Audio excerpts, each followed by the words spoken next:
ചേട്ടാ പല്ലിനെ കണ്ട് നിന്നുമ്പോൾ ഞാൻ പല്ല് വെച്ചിട്ടില്ല ഇങ്ങനെ പല്ല് ഇതാണ് വിനായക മൈലോരി ദോശ ഒറിജിനൽ. എങ്ങനെയുണ്ട്? രസമുണ്ടോ? ഇവരെ കൂട്ട് കാണിച്ചിട്ട് ഞാനിവിടെ എൻ്റെ ഇവരെ വേറെ എടുക്കുന്നത് ഇതാണ് കേട്ടോ. ഇവിടെ മസാലേൻ്റെ കൂട്ട് ബട്ടർ ഉണ്ടാവും.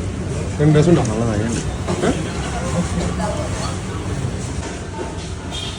പക്ഷേ ഇഡലിയാണ് ഇഷ്ടമായ ദോശയാണ് ഇഷ്ടമായത്.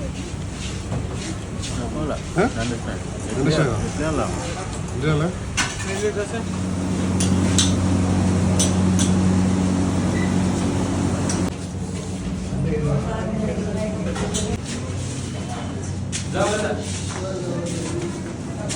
ഇവരൊക്കെ ഒരു ദോശ കഴിക്കാൻ പറ്റിയ